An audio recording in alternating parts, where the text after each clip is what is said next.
Yes, here you can see the posterior clinoidal process which is extending from the dorsum sellae. So from the posterior clinoidal process and between the anterior clinoidal process, you can identify a ligament which is connecting these two called as interclinoidal ligament. Interclinoidal ligament. So this interclinoidal ligament, sometimes it may get ossified. Yes, in this bony skull we can identify the interclinoidal ligament ossification. Okay, so this is interclinoidal ligament. So these are the features we can identify in the superior surface of body of sphenoid bone. And now what are the attachments we can identify here? So the tuberculum sellae, which is giving attachment to anterior end of diaphragma sellae. And here the dorsum sellae, which is giving attachment to anterior margin or anterior end of tentorium cerebelli, anterior margin of tentorium cerebelli. These are the two attachments of it. Then comes to the inferior surface of sphenoid bone. Now we will just turn this sphenoid bone down and try to identify what are the features we can identify at the inferior surface. So inferior surface, you can identify three main structures. One is sphenoidal rostrum. So here you can see this. Just want to put on the light so that you can see somewhat clearly.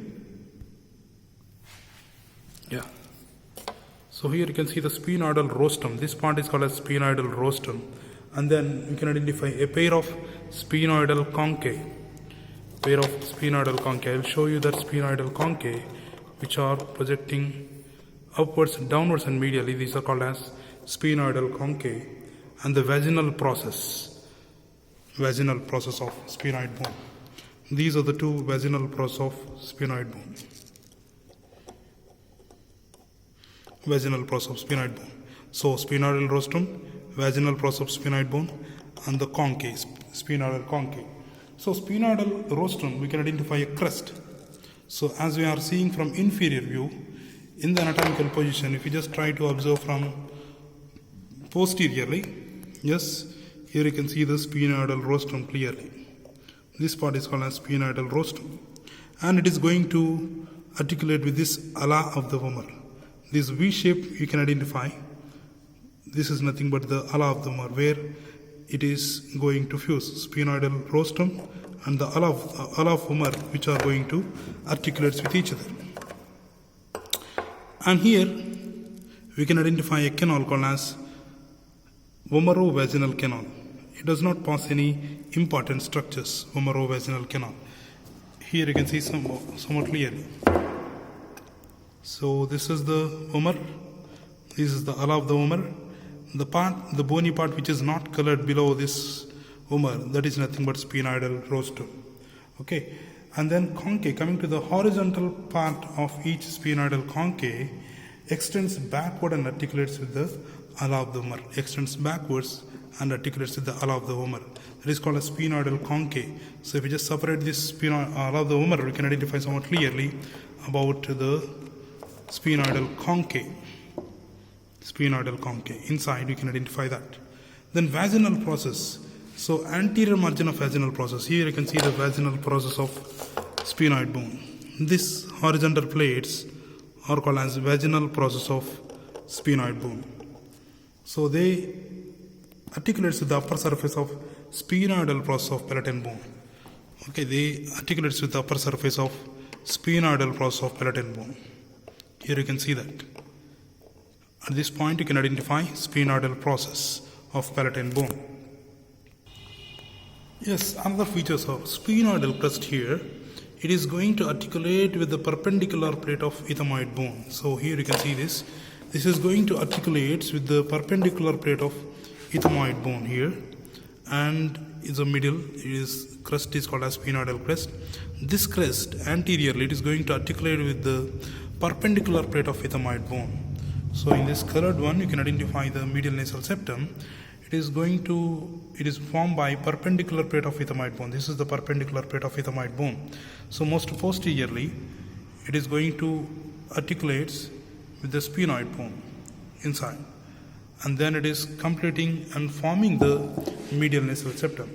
Then upper vertical parts of sphenoidal conchae lie on each side. You can identify the sphenoidal conchae lie on each side Okay, each side of the crest, and completes the anterior surface of body.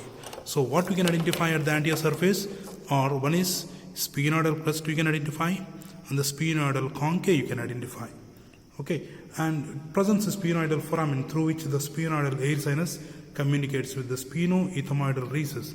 These are the sphenoidal foramen through which each sphenoidal sinus is communicating with the ethmoidal recess of the superior meatus of nasal cavity. Above and lateral to the sphenoidal foramen, a quadrilateral or a triangular rough area affects each concha. This is quadrilateral or triangular concha, each concha. It articulates the posterior surface of labyrinth of ethmoid bone, and the orbital process of the palatine bone. Okay, this is the lateral part where it is going to articulate with the labyrinth of ethmoid bone here. Okay, it's the sphenoidal concha and the sphenoidal foramen, sphenoidal crest. That is about the anterior surface. Now we are going to see the posterior surface of sphenoid bone. So from the posterior surface, which we can identify, it is going to articulate with the basilar part of occipital bone. So we have separated along with the basilar part. Yes, here is the body of the sphenoid bone anteriorly. Posteriorly, we can identify the basilar part of occipital bone. So this is between these two, below 25 years, you can identify the hyaline cartilage plate, but that plate is replaced by the bone between the 20 and the 25 years. If bony fusion takes place at an earlier stage, say at 15 years, then the antero-posterior growth of the base of the skull will be arrested, so that the maxillary teeth of upper jaw fail to adjust with the teeth of the lower jaw because of the growth of mandible takes place at the normal rate. So that is about the posterior surface. Remember posterior surface in order to remember more points. One is basically it is going to articulate with the basilar part of occipital bone. So here you can see, yes, this is nothing but the posterior surface of the sphenoid bone, where it is going to articulate with the basilar part of occipital bone. So this is nothing but basilar part, and this is the posterior surface of body of sphenoid bone. Okay. Then comes the lateral surface. I have shown you this superior surface, posterior surface here. Now we just move laterally. This part is called as lateral surface. On the lateral surface, which we can identify, a groove is present. Here you can see somewhat clearly. The groove is present. I am just pass a thread. Here, yes, here under this thread we can identify a small groove. Yep. So this is the groove called as carotid groove. So carotid groove is present on the lateral surface of the sphenoid bone, and the structures which are present here are the cavernous sinus. Cavernous venous sinus is present at the level of this lateral surface of the sphenoid bone. Okay, on either side of the body of the sphenoid bone, you can identify the cavernous sinus which is present. And the groove is carotid groove. Here you can see the carotid groove which lodges the internal carotid artery. So through the foramen lacerum, the internal carotid artery which is running anteriorly and is ascending upwards and passing through caroticoclinoid foramina. So caroticoclinoid foramina is formed by the joining of anterior and the middle clinoidal process by the help of caroticoclinoid ligament, and through that we can identify the internal carotid artery is passing upwards and backwards and gives the branches. That is about the lateral surface of the sphenoid bone. Coming to the greater wings. So these are resembles like outstretched wings of a bat. There are two wings are there, right and left greater wings. So greater wings which having the lateral surface. Here you can see the lateral surface.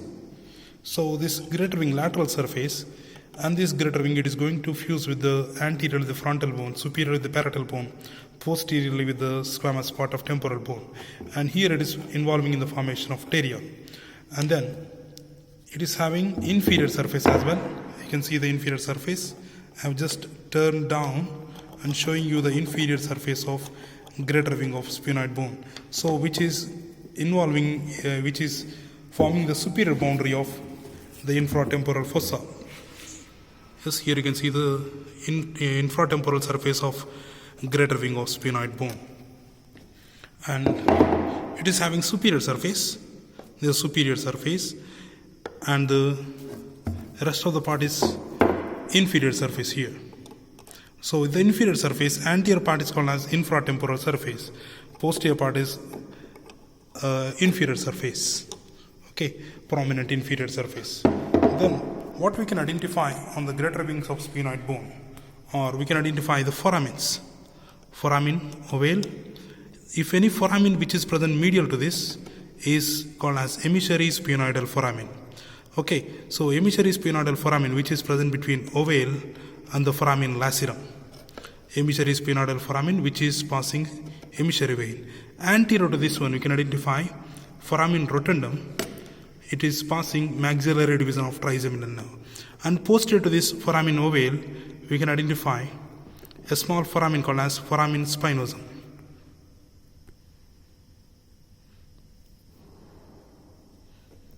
Foramen spinosum, which is passing the middle meningeal artery and nervus spinosus.